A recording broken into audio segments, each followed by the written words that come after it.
Okay, hello. We have here three people who have taken some considerable time thinking about a theory that most of you have probably heard of at this point, called white fragility theory, the brainchild of Robin DiAngelo.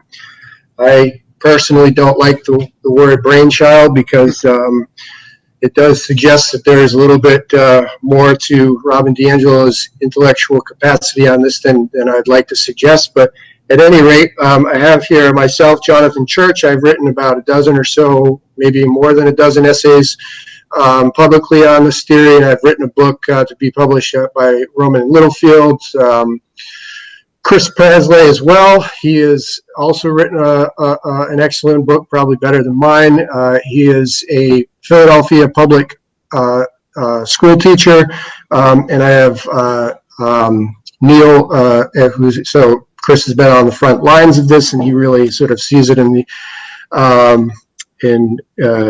seeping into his work. And Neil Shenvi, who is definitely a lot smarter than I am, and who I know through high school acquaintance.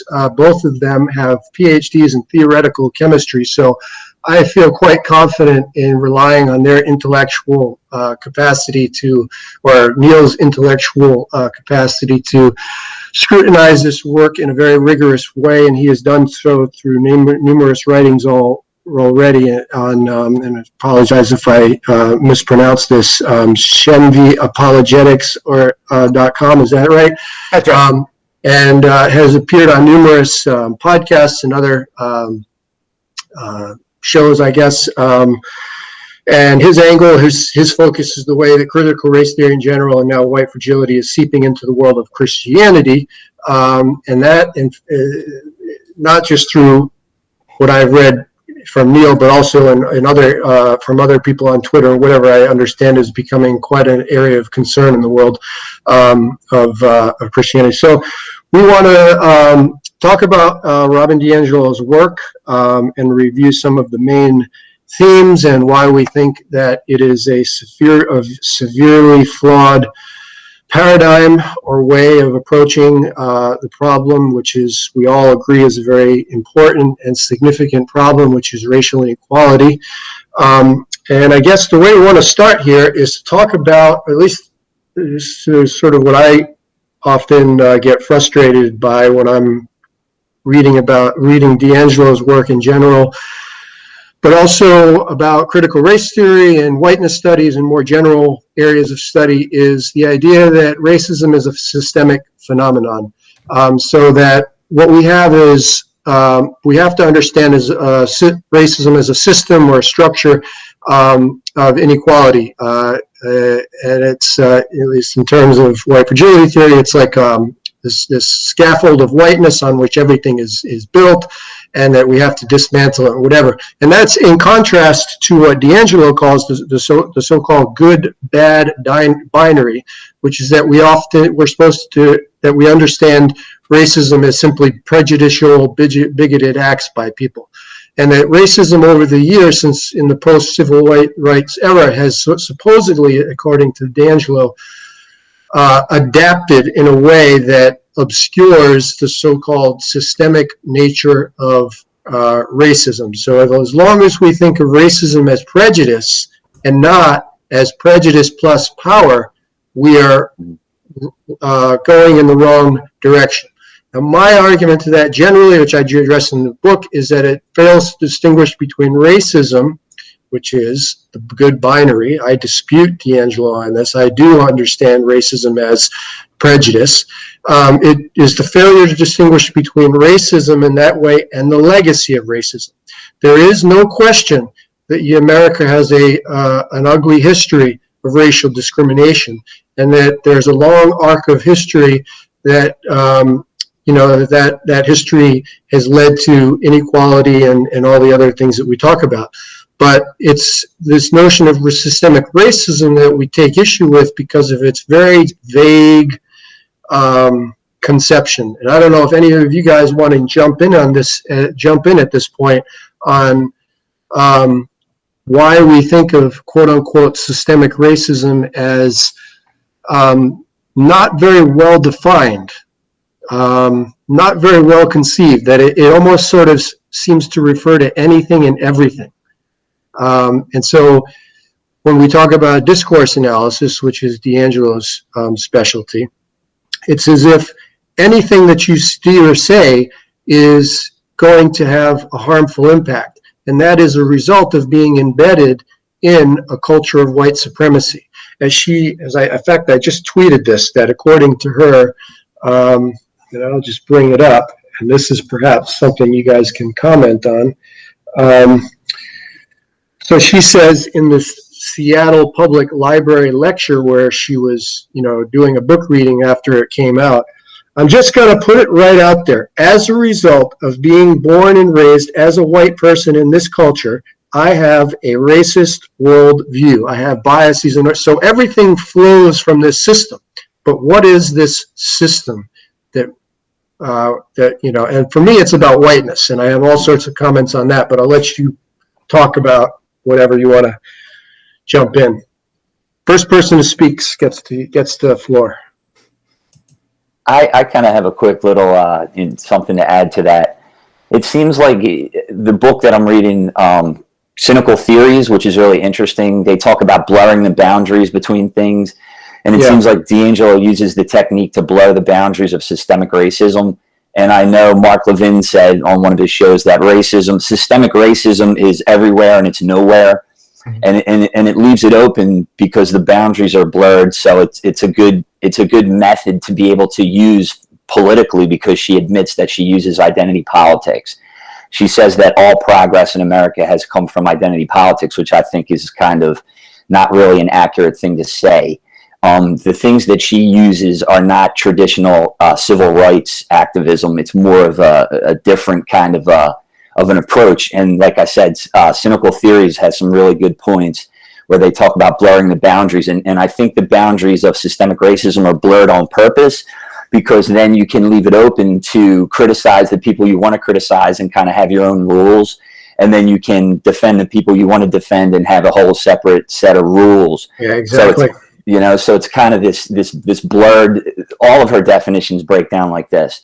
There's two sets of rules, one for one group, one for another group, and it's really convenient because for on the one side, if you criticize or you disagree, everyone knows it's white fragility. And then if on the other side, if you criticize and disagree, it's just a different set of standards. So Neil, I have a question.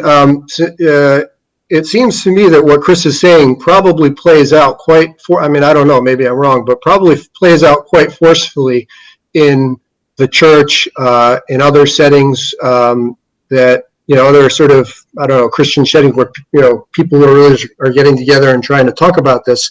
And I don't know, I don't have any direct experience myself, but you might have essentially a facilitator or a leader or whatever who's essentially coming in wanting to convey the central tenets of white fragility theory to the audience, and then you might have somebody like yourself who objects, and do you find yourself being dismissed as fragile or whatever, or just this divisiveness that Chris is talking about? Well, I have a little bit of a leeway there because I'm half Indian, so I'm a person of color, so they can't quite accuse me of white fragility. Although DiAngelo reminds us that biracial people should be aware of the dynamics of white fragility, even in themselves. So, well, then you have internalized racism, or internalized oppression. But I think what Chris said about this, these huge categories, they're blurry and they're broad. Let me just read the definition of racism from DiAngelo in Sensoi's book, Is Everyone Really Equal? She defines in her glossary racism. Racism refers, remember you said, Jonathan, you said racism is just racial prejudice. 2 words.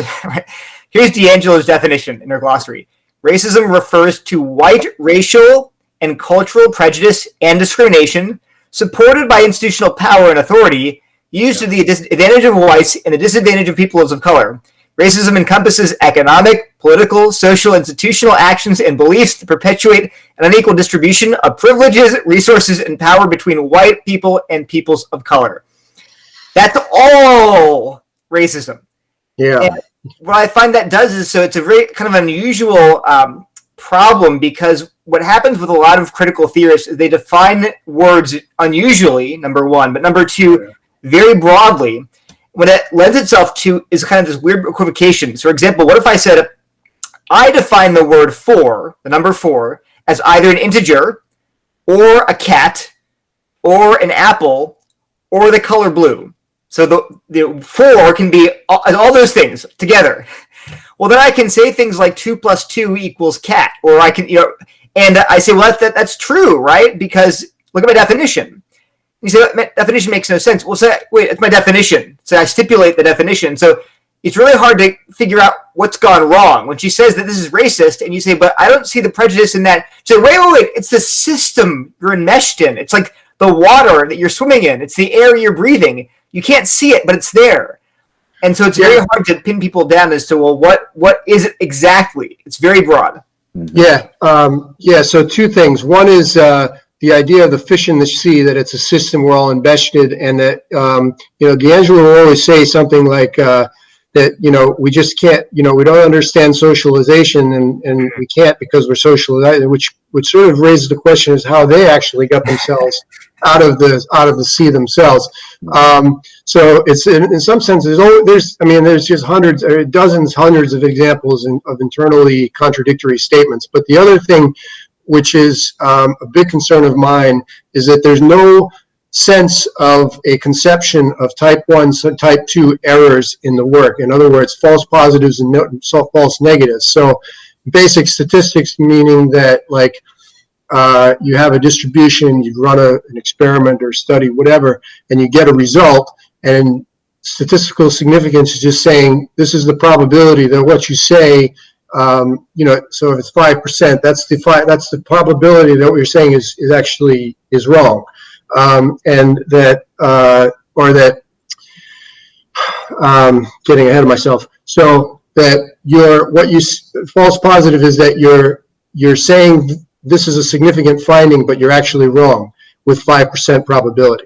But anyway, that's statistical stuff. The point ultimately is that there's no sort of rigorous sense of saying something and designating it as true with some probability that it's actually wrong. So there's no sense of objectivity, and maybe that's where we can go to next, which is one of my main points as well, is the conflation. And this is all over critical race theory, that there's no such thing as objectivity, that objectivity is an illusion, and so on.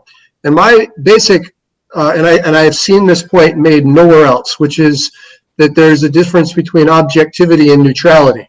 So I think we can all agree that there are vested interests everywhere, there are biases, and there's ways to address that, like adversarial collaboration, whatever. But objectivity is just the idea that you gather facts and you come to and you assess them in as rigorous a way as possible, either through, basic regression with 5%, significant or whatever.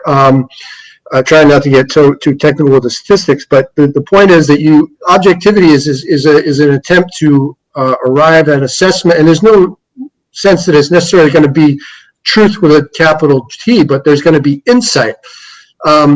It's obvious to everybody that bias is an ever-present risk in any kind of scientific investigation. I mean, that's just an obvious, and I don't know why they think that escapes social scientists, or whatever. I don't know why they think that it escapes people who believe in the scientific method. I mean, it doesn't escape anybody. I think it's a tactic that they use.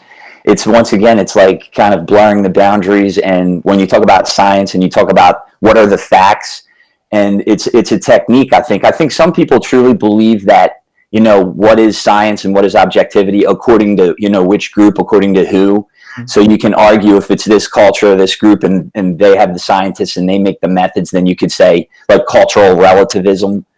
But I think that people really know underneath that what they're doing is, I think they're using it to just, for me, it always comes back to politics. It's like, we want to set the standard. We want to define the terms, because he who defines the terms controls the argument. So it's like, we're going to throw out the old school science, the objectivity, the scientific method, because we're going to say that this stuff is culturally biased and this stuff isn't legitimate. And that way you can just rewrite the rules, and you could kind of, in a way, almost say because of social justice, and obviously everybody believes in social justice in terms of equality, diversity, inclusion, but when they use social justice, it's kind of like saying, like with the 1619 Project, right?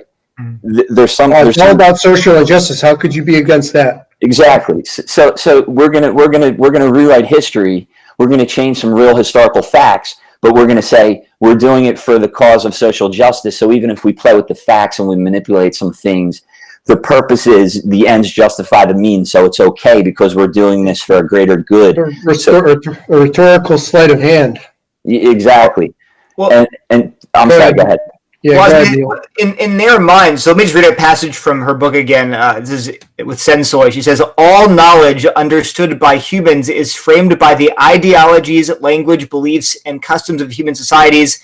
Yeah. Even the field of science is subjective. Yeah. And that she's when she says subjective, she seems to mean that, yeah, like you said, it's biased, it's colored by our assumptions. But again, scientists know that. But yeah. So she like that's kind of obvious, but she means something quite different, which is that there really is no neutral universal description. In her talk at Seattle, she says there is no universal human experience, none. And you're thinking about that, you're like, does she mean like there's no like identical human beings with identical names and histories? Well, sure, but I think she means something deeper, which is that she sees the world through, as she says, white glasses, inextricably. Mm-hmm. And so she knows no truth that is not sort of a white truth, which is very. And so now, why would they say then? So from that perspective, you say, well, why would then you try to rewrite history based on political goals? And the answer is in their mind, you have the ruling class, white men, heterosexuals, the rich, who have controlled the discourse. They have promoted a certain way of thinking that we've all absorbed, like the water we swim in, right? Mm-hmm. And we don't even know it's there. So when they try to, quote unquote, rewrite history or offer alternate ways of knowing, you say, well, you shouldn't be able to preferentially use your values and impose those on other people. They say, we're not. We're just trying to equalize power because you've had the white males have imposed their values on us forever. And what looks like us pushing our values on everybody else is actually us finding balance. That's the way they view it. So in their mind, they're not actually promoting their particular views. They're actually trying to dethrone views that are illegitimately prescribed as objective. They're not really. No one's views are objective. They just want their fair share now.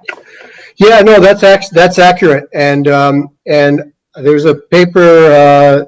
I think it's titled "Respecting Differences." I think I might be wrong about that, but I think it was co-authored with Sensoy. And they make that point that they attempt to restrict the dominant narratives. And that, or turn down the volume, I think is the phrasing that they use, and that they believe that that's more equalizing because it gives more, is basically what you were saying. Of course, that does assume that they can identify what exactly is a dominant narrative. Which is one of my criticisms. I mean, I suppose we can all intuitively, but the problem with that is it runs into what I call the I'm just identifying it as such as the genetic or ad hominem fallacy, which is that if for instance you believe that Howard Zinn's version of history is flawed, but you say it as someone who's a white man, then your criticism is taken as illegitimate, not because the criticism is illegitimate, but because you are a white man. Mm-hmm. And so you have this genetic fallacy going on. The other point that I wanted to make about Neil's point is that this is really coming from Michel Foucault and the idea that knowledge classifications are power classifications. And that, so I'm not going to repeat what Neil said, but the irony of this is that it's as if she is validating Foucault at her own expense, in the sense that whiteness, white fragility, critical race theory and all the various conceptions within the paradigm, which are obviously seeping through the culture and the university in particular, are themselves knowledge classifications, which are kind of becoming power classifications to the extent that they are the ones who are regarded as the experts who are trying to impose this on the rest of society. So it's as if she's proving Foucault's point at her own expense. And I think a lot of the resistance to her comes from the fact that people are not allowed to disagree with these new so-called knowledge classifications. And, and so in that sense, we're supposed to accept them and imbibe them as such. And that effectively puts the critical race theory experts in a position of power. And so knowledge classifications become power classifications. One interesting thing about that I find in a public school classroom, what you said is that, in my opinion, it's not really trying to find equality. It's kind of an irony because all it's doing is it's keeping a hierarchy. It's just shifting the hierarchy. It's not like we're saying we're going to get rid of hierarchies and we're going to try and make everything level. On the surface, it's let's level the playing field, but it seems as though it's just the shifting of power. And one of the things that was brought up with what Neil said in terms of DiAngelo doesn't believe in anything that's legitimately universal. And that's tragic when it comes to education in school, because one of the things that I really believe in is something that is universal, like bringing the kids together. And it doesn't seem like any of this is really intended to bring anybody together. It's almost as if it's purposefully dividing people. And there is no, as soon as you say, hey, there are universal values, there are things that we can use that are like humanity and coming together. And immediately DiAngelo and the anti-racists say, there is nothing that's universal. There is nothing. It's not about coming together. It's not about being polite and coming together. It's about resisting. It's about making sure that we kind of bring to light the injustices. And I understand that part. But in a classroom, it's like, I don't want division among my students, and I don't want them broken down by identities. And I want to try and find a place where we can all have this universal understanding. And I was just in a meeting last week, and anti-racism came up. It was the start of the school year. And I was actually arguing. I said, there are certain universal values that transcend race. And staff members were arguing against me, saying that there wasn't. And I said, well, let's talk about love. I said, love's universal. And I had staff members saying, love isn't universal. I went to a Catholic school, and my teacher, she was a nun. Her idea of love was hitting me with a ruler. And that's not love. And I said, well, that's not exactly a universal example. Honesty, love, tolerance, respect. And people were arguing with me and saying, no, there's different kinds of respect. There's different kinds of honesty. There's different kinds of love. And I was saying, okay, so what is white love as opposed to a person of color's love? Yeah. And it just goes in circles, and there's never any solution. It's just, let's stay divided. And that's one of the most frustrating things about it for me. There's a reason for that. So if you go back to critical race theory, I'm just going to quote from Hartlip, Patton, and Wooden's article in the Journal of Higher Education. Their second core tenet of critical race theory says that ideas like liberalism, by that they mean like universal human rights discourses. So ideas like liberalism, neutrality, objectivity, colorblindness, and meritocracy camouflage how racial advantage propels the self-interest, power, and privileges of the dominant group. So what she would say to you, Chris, is that she'd say, you're arguing for this universal values like love, but that really is a white value.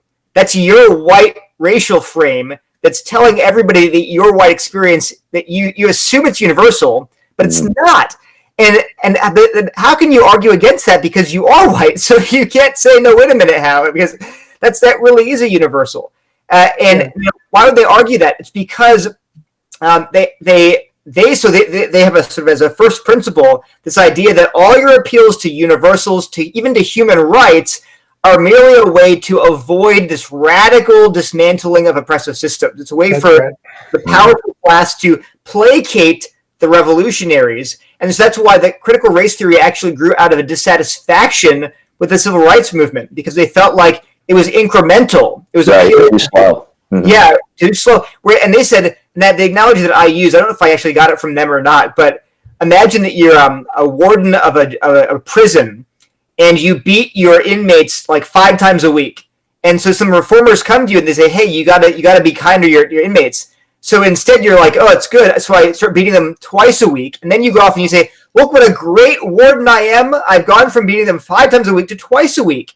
And actually, so that very reform has now helped you to justify your position of power. Yeah, that's right.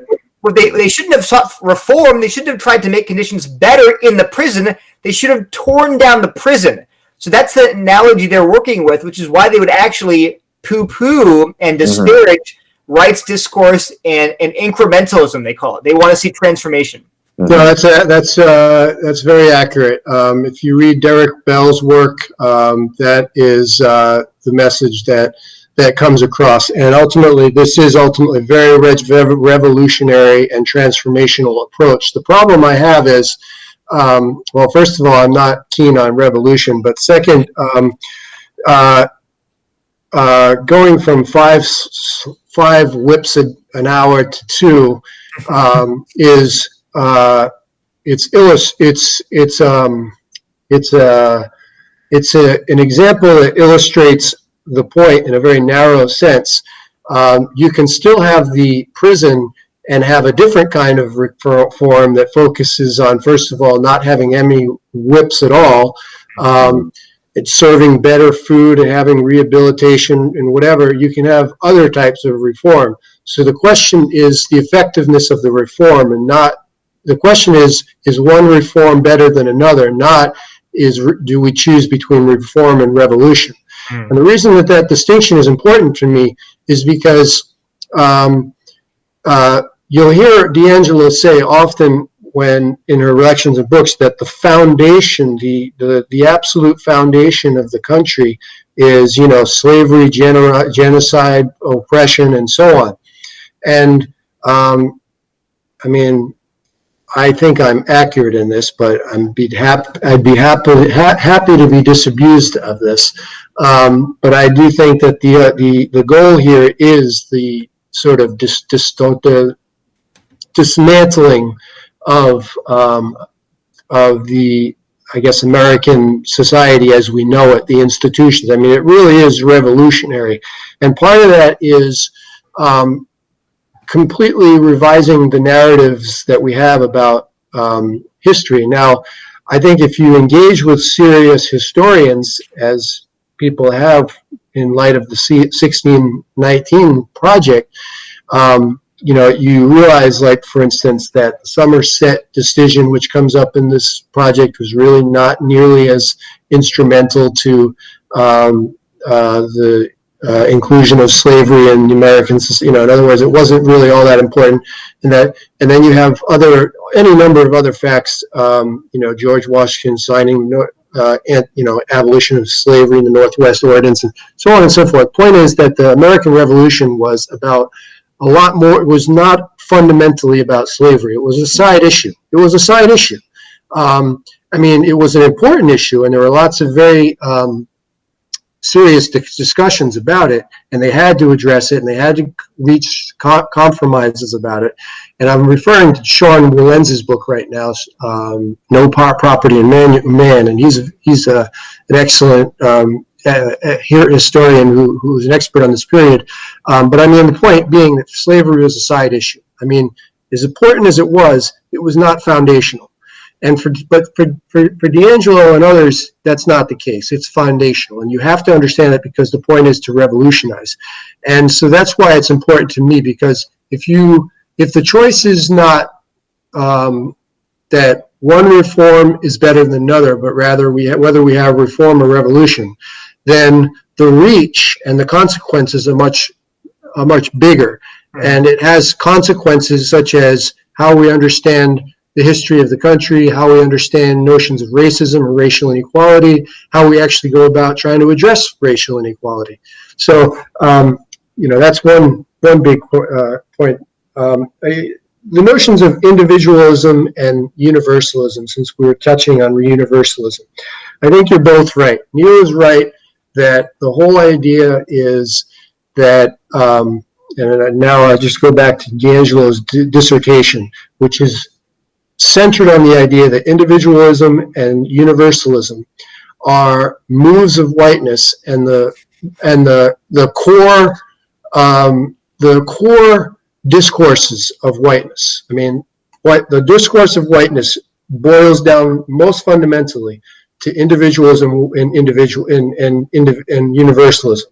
We think of ourselves as individuals, and that's therefore that we don't see ourselves as members of groups, whether it's white or ethnic groups, white Indian or whatever.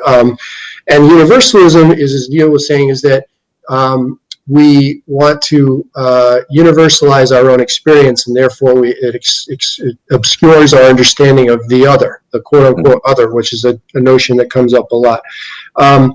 Now, in a sense, I mean, DiAngelo does say at some point in her book, elsewhere, that it's not that we are not individuals, but that thinking of ourselves as individuals will not help us understand racism. That's really her point. Of course, the problem with that is that she's trying to understand racism as systemic, whereas I draw the distinction between racism and the legacy of racism. And so I do think individualism does travel far in terms of how it helps us function in society.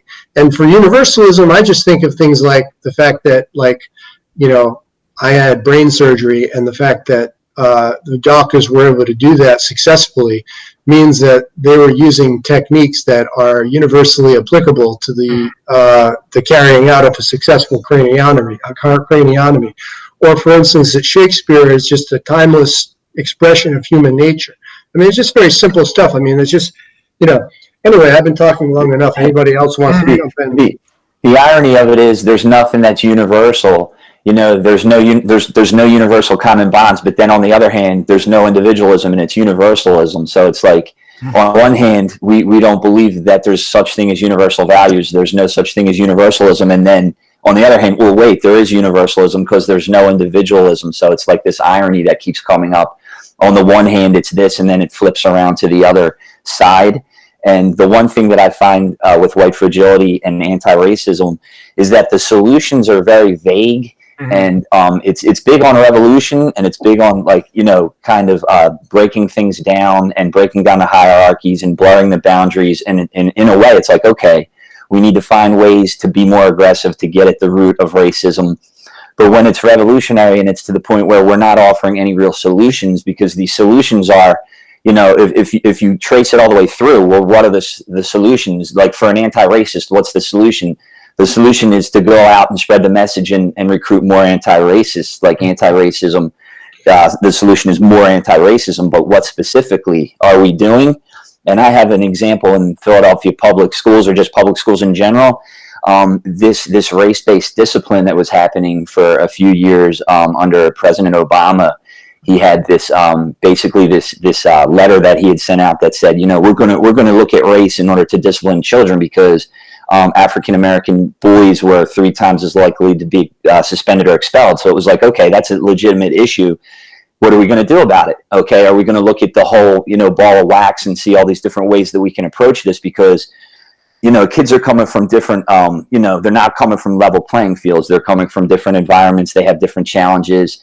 They don't have the same schools. They don't have the same teachers. The home environment's a little bit different with resources. But instead of saying we're going to address all that, it was real simple. It was just all of the disparities are a result of just systemic racism. So when we discipline these children, we're just going to make sure we look at the numbers and we discipline by race. And it's like, okay, but are you helping the kids? And the kids that are in the classrooms trying to get in education, their educations are being compromised. And a lot of those children are children of color. So it's like an irony. It's like you're hurting the educations of some of the children of color because you're not looking this at a holistic manner. And there were a couple of reports that came out from the Fordham Institute, one that I have in my book. It's actually called Discipline Through the Eyes of Teachers. And they actually surveyed teachers, a lot of teachers of color. Interestingly, they really sampled teachers of color. And they all kind of said the same. They had the same idea. It was like, we can't just look at this in a way in terms of a systemic issue with racism and like a quota system on discipline. We need to look at the whole thing and have realistic, holistic solutions like making sure that, children are able to have books in the home, that they're able to have access to technology, to make sure that they're able to have good nutrition, to make sure that, different things in the neighborhoods are taken care of, not just the kind of the lazy excuse of it's systemic racism and that's it. And it makes me frustrated because a lot of times it's not helping the kids that you want to help, So that's kind of my thing. Have you guys read anything by Ibram X. Kendi? From the beginning? Yeah. I read yes. part of his How to Be an Anti-Racist. So so he's also the very popular author. He was like number 2 on Amazon, along with DiAngelo number 1 for weeks. Mm-hmm. But in his book, Stamped from the Beginning, on page 11, he says this: when you truly believe that the racial groups are equal, then you also believe that racial disparities must be the result of racial discrimination. And he's super clear on that. He's like, basically, and if you think that it's partially discrimination and partially any other factor, that makes you what he calls an assimilationist racist. So you have to believe that all of these disparities, not just in the US actually, but globally, are solely the result of discrimination. And like you said, that's if you disagree with that, there could be other factors that I think are pretty obviously true, then the solution you prescribe will be wrong, right? If you think that that it's discrimination, so you should just do whatever you can to erase the disparities, you could end up hurting people. And there are examples, they're actually interestingly empirical examples of this, like if you know the ban the box laws, a really interesting example of unintended consequences. But the bottom line is that this really is, I don't want to say an article of faith for them, but it's an assumption. Mm-hmm. And it will lead you to very different policies. Kendi wants to create an anti-racist constitutional amendment and like an entire new department. Yeah. And he actually admits in his book, How to Be an Anti-Racist, that you can't tell which policies are anti-racist when you implement them. You can only tell in retrospect based on whether it equalizes or makes racial groups drift apart. So you do your best to pick policies that will bring disparities down, but you can't really know until after the fact. And it's kind of terrifying that he wants to create an entire department that's in charge of basically vetoing laws based on their best guess about what's going to happen to disparities as a result of the laws. It's and by the way, just to clarify for the listeners, when we talk about revolution, we're not necessarily talking about like the Antifa anarchists literally tear down the government. But we're talking about revolutionary change, meaning just dramatic, radical change. So again, not violent necessarily, but they would say things like, this is why you had claims like abolish the police or defund the police. Some people were saying, we just want to change the funding structure for the police, right? But other people were literally saying, no, we want to have no police. They're not violent. They're just saying we're going to get rid of the police and have some other way to enforce laws. But either way, it was radical. It was more than just wearing body cams. It was more than just having new laws that have more scrutiny on police officers. It was something radical, meaning changing the way the system works. Well, that's a good point. It's always, you always got to be wary about generalizing too much, and I don't mean to do so, but so I do think revolution means different things for different people, and I think it's important to acknowledge that. But there is enough of a fringe, and I don't even know if you want to call it a fringe. It's even that really actually is interested in tearing it down, so to speak. I mean, I had an editor at the Good Men Project, nice guy, helped me get started writing with them and gave me a lot of leeway. So, I mean, we disagreed very much. Not that we necessarily talked about it, but like he was publishing stuff that I know he didn't agree with. So, I mean, he deserves credit for that. But I can remember a Facebook post by him saying the USA needs to end. And I know that based on other stuff that he's put, I mean, this is a belief that is, so if it's not the case that the U.S. needs to end, it has to be radically reconceptualized. So revolution, to me, I mean, again, with all the disclaimers that it means different things for different people, and not to lend myself to criticism that I'm sort of getting at, making why, but I do think revolution is a very it's very strong underlying current here. Quickly, I smiled when Neil said something about unintended consequences, because one thing that comes to mind with Kendi is and this is a very valid point that applies everywhere, that there's a difference between something that's neutral in design and neutral in effect. That is, that we can design policies with the best intentions, but there's no guarantee they're going to turn out the way we want, because the system's too complicated. So the question is, like, if he were given all power to implement policies, to create racial equality, and it doesn't happen, does that mean that Kenzie's policies are racist? It seems to me to be the case. So he himself, I suppose he would say, yes, I implemented racist policies, if he's going to be honest about it. Otherwise he's going to be like DiAngelo, which is this well, not really, because DiAngelo is just full of amorphous. I mean, with DiAngelo, you never know exactly. The only thing with DiAngelo is essentially, let's talk about talking. That's what white fragility comes down to. All right, we're just going to keep talking about talking, because it's a lifelong struggle session, and we're going to just keep on talking. That's the thing. She says things in that Seattle lecture that what we need to do is ask ourselves, not did what I say is racist, but rather how's that coming out in me? How is it that what I'm saying is racist, so that I can go about stopping it? Problem is, you're never going to stop it, because whatever you say ends up being a move of whiteness. It's like it's never-ending spiral. You get the sense from DiAngelo it's never going to end. So it's like it's just a linguistic straitjacket. But anyway, that was a little quick digression.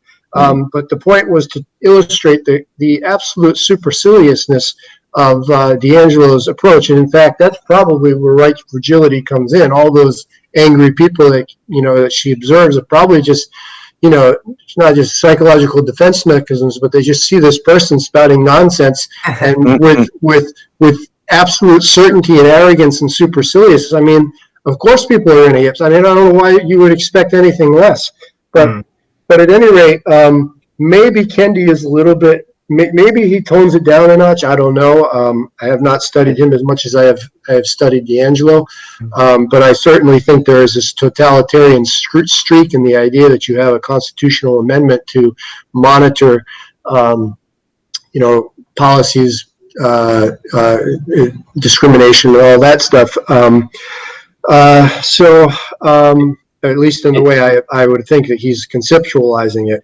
But yeah, there's a sense in which you could say that I can acknowledge the point, which is like, if you see somebody like John Powell, he's a UC Berkeley law professor. He's a pretty, he's soft-spoken guy. He's written a lot of very, very informative, thoughtful papers and law reviews. You listen to him speak, and he's actually, I don't agree with him, but he's pleasant to listen to and read. And he talks about things like interlocking system, what systemic racism is. I don't know. That seems like perfectly obvious. I don't know why they think that would escape people. It only seems to be objected to because of the tone with which they want to impose it on you. But the point here is that it's really hard to get it right. It's, pretty obvious that slavery was oppressive. To speak the obvious, that Jim Crow was oppressive. There's nobody's disputing that. I think it's pretty obvious, however, that we don't live in Jim Crow America anymore. Right. And that things have gotten a heck of a lot better. Sure. For DiAngelo, things have not gotten better. For her, it hasn't gotten better at all. For DiAngelo, there's no progress at all. I mean, basically, I dispute that. I mean, fundamentally, she's wrong about that. Robin, if you're listening to this, you are wrong. That's an interesting point, because of some of her examples and the things that she talks about. It seems like she's digging them up from, like, definitely not 2020. It's some of the things, like, especially with diversity. You turn on the TV, you look at the world today, it's so much more diverse every single day. And she's bringing up examples where it almost literally, it's coming from like the 80s and beyond from back there sometimes. But just to say something about Kendi, he seems to have this approach not about equal opportunity, but about equal outcome. And that's one of the things that's definitely a sticking point with me. It's like, I always believe in giving people a level playing field. You give everybody the equal opportunity. You can make that promise. Will there be equal outcomes depending on the situation and the context? Who knows?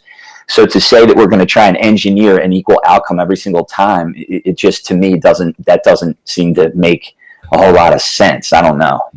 We'd like to see it equal, but I mean, what more can you do than to honestly give someone an equal opportunity? I don't know. That's just Neil. I saw something that you appeared on recently, watching one of your podcast appearances in which you were addressing that point. Now it's escaping me. The trope that you come across, which is that Robin DiAngelo is a racist, based on the weird things that she said. Yeah. That, I mean, she does have some really, again, it's a trope. You hear that a lot. Oh, DiAngelo is just projecting. But yeah, I mean, you've read her stuff. Some of the stories she shares are very strange. And she talked, the one that she told the one about the dinner party. So she tells one story about how she went to dinner. Make sure I get this right, but she went to dinner with a black couple, and immediately she begins telling them about how she grew up really poor and her grandmother was super racist.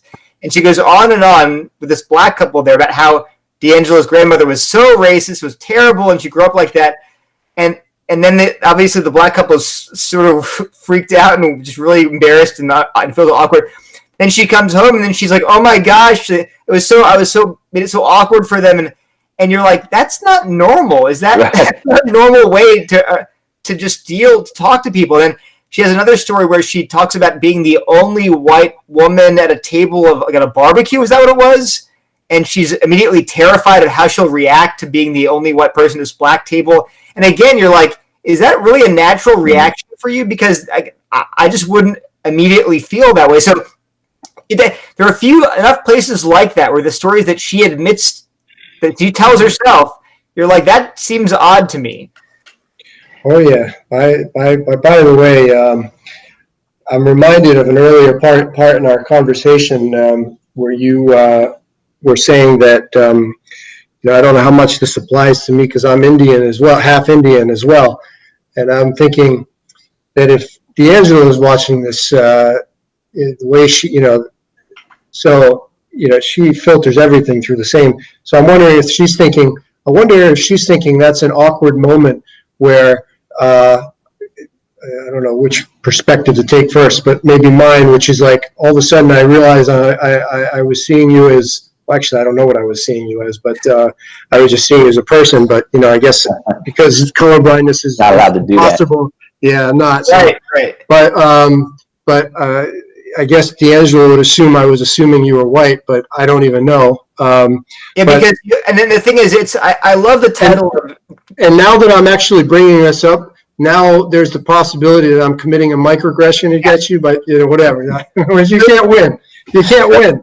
The title of James Lindsay and Helen Pluckrose's book is Cynical Theories, and that's apparently describes the way that all of these theories essentially view the world in the most cynical way possible. So, like you just said, no matter what you say, I could find a way to problematize it, right? So I could say, you thought it was white. Why? Because you thought I was smart. And see, in your mind, smart equals white. So that's why you assumed I was white. Well, that's right. And then when you realized I was half Indian, then you immediately begin to treat me differently. But why would it matter to you? Because you pretend that you're colorblind, but see, you're really not. So when you found out I was not white, it shocked you. So, but there's no, and if you didn't, so no matter what you do, you can find a way that plays into her narrative. It really is. And I think what Lindsay and Pluckrose say is that it's beginning to function more and more like a pseudo-religion, like an I said as an evangelical Christian. I'm not religion. I'm just saying that it's functioning at this core level. It's the basic lens through which you view all of reality. And so I think that's just a very important insight. So what Lindsay says is, when people approach you and want you to subscribe to these views about your whiteness and your complicity in white supremacy, you have to respond to that like you'd respond to, say, a Jehovah's Witness, and just say, I'm sorry, I'm not interested in your religion, and not let them have sort of purchase on your soul, essentially, which is sort of a kind of a weird and almost frightening way to think about this movement. Once you let them inside, it's like, you're right. It's a no-win. It's you. Once you let them inside, you're in the trap, and it's a circular definition, and it's like you're not going to win with them. So let me say one more thing here, because I think it's interesting. I think some Christians have been asking, why does it seem like evangelicals are so susceptible to this ideology? Speaking as an evangelical Christian, I do feel like we have been almost our immune systems are lacking. Why? And I think there's a reason, is because evangelicals believe that we're all sinners, that we do all have this deeply hidden sin nature that expresses itself in unusual ways, or blind to it, or blinded by our sin. And so that actually, so when you say that to a Christian, you're a racist, but you don't know you're racist, then I don't naturally get defensive, because I say, you know what, I'm actually pretty bad. I know that I'm bad, so maybe you're right. But then you can start questioning yourself, and oh my gosh, maybe they're right. And I think that's why, because we have a category for this sort of hidden blindness, we're more likely to buy into these categories, which unfortunately are false. Yeah. Yeah, that's an interesting point. I read some of your letters about the tumor, and a lot of this came through in that. I was thinking also, interestingly enough, when you said, the way DiAngelo might have framed the discovery of you as half Indian, and that somehow, so I come in thinking you're this brilliant guy, which I do, and the reason being that you are an associate of Joe, my former high school friend, who was just completely brilliant. And if you've earned a PhD in theoretical chemistry, as I believe it was, if I see that on a piece of paper and have no knowledge of the person, I'm just going to assume that person's smart. And for what it's worth, maybe I fall into some of DiAngelo's traps, because when you said you're half Indian, I had a brief, actually I didn't. It was only when you brought this up that I started thinking about it. And then I started thinking that I remember being at Penn in my freshman year in economics, and I remember that there was this one Indian kid who was asking all the really smart questions in class. And then I ended up knowing a fair number of, I guess, I don't know, some of them were from India. Some of my fellow students were from India, others were Indian Americans. But anyway, I've had, and in fact, in graduate school, now I'm thinking about it. But anyway, the point being that it doesn't occur to me at all to associate the ethnicity with anything. Of course, DiAngelo will probably say, well, you're supposed to, part of your white racial frame is that you don't think about it. Yeah. And that if you really probed it, you'd realize that you actually do have a sense. Yeah. There's no winning. You can't win. It's like the only way to win is not to play. Right. No. You can't play, because silence is its complicity. Silence is violence. Silence is violence. Yeah. One thing that's really missing from DiAngelo's whole way of thinking, ideology, worldview, is, and other Christians have pointed out, is the idea of forgiveness. and mercy and grace. And so, so one big difference is so the way she frames it is that whites and whites alone sort of have this incredible. I mean, she would deny that it's just white. She'd say we're all socialized into these systems. Yeah, that's right. But when she talks about it, it's nothing but white blindness. And there's a reason actually for that if you look at the way critical race theory works. But what Christians should realize is it's not that just me. That my problem is that I'm blinded by certain things, but that we're all in the same boat. And also that we all need forgiveness, and then I can extend forgiveness. I don't have to hold people's microaggressions against them in perpetuity. I can just say, you know what, I forgive you, and I also have problems. I want you to forgive me, and so I'm not gonna hold a grudge. But that entire way of thinking, she would actually write off as preserving the status quo. So she would absolutely demand that we hold on to our microaggressions and hold on to our bitterness, because if we're not, then we're just succumbing to this oppressive racial frame. So, yeah. It's interesting because she talks about niceness is not anti-racist, and she says that's going to be she said it's going to be the title of her next book in one of her lectures. I don't know if it is or not, but niceness is not anti-racist. And there's a funny story. There's a charter school. It's called KIPP Charter School. It's a national charter school. There's a couple chapters in Philadelphia. It stands for Knowledge is Power program. And KIPP is a great school. They have great results. Kids graduate. They have great test scores. And one of their mantras, their national slogan was "Work hard, be nice." And then one of the founders of KIPP basically said he was taking it down because working hard and being nice is not anti-racist. Working hard and being nice is actually, in a way, kind of racist. And he wrote this, the white frame, and he actually apologized. He did all this work for all these, inner city kids, and he actually wrote this letter of apology over the summer saying, I apologize for asking you to work hard and to be nice because, this politeness and this kind of work ethic is not something that's fair and open. So it's quite amazing that that's where we've come to. You know what I mean? I'm gonna be not nice right now and say that white fragility is a load of crap. Yeah. So anyway, I'm happy to briefly discuss Jeopardy and Jackie Robinson, but we're kind of getting on an hour right now, so I don't know if we're trying our listeners' patience. We've covered a lot of good ground. I think this is a great conversation, and definitely appreciate both of you guys partaking.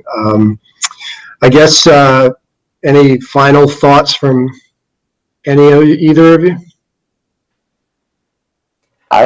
I think we covered a lot. I'm good for this time frame. I don't have any final thoughts.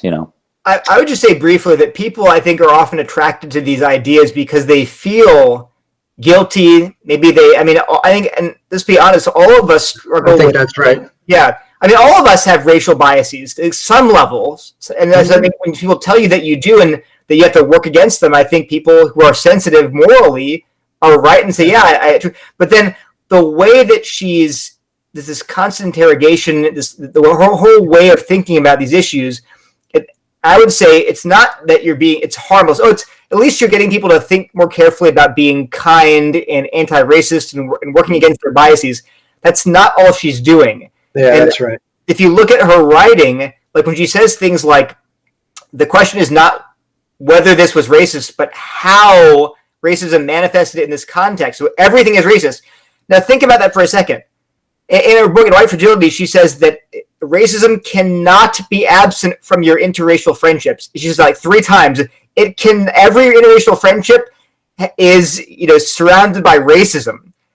And you say, well, is that harmless? Well, think about what that would do to a person of color who really believed that. If they really believed that every single white person in their every interaction was trying to maintain their white racial dominance. What if your wife was white and you're black, right? What if your husband is white and you're black? It's just that mentality is the recipe not for healing and forgiveness and love, but for misery and paranoia and bitterness. Yeah. And I am seeing that play out. So you can't view these ideas as, harmless and introspective. They're not. They're poison. So I really urge you, you got to resist them. Yeah, I would. She says, by the way, in her Seattle talk about she's engaging the audience at some point, and particularly calling out people of color to say, have white people done this and have everyone do that, and then if you're even your spouses can do racist stuff, and so that point is very well taken. I won't even reiterate because I think the overall point, the point is we can, recognize that we all have some degree of tendencies and biases or whatever. But I mean, in my book, I talk about it as a huge transaction cost. That's what this is it gets in the way of negotiating policies to end racial inequality. But I mean, I think you ended it very well.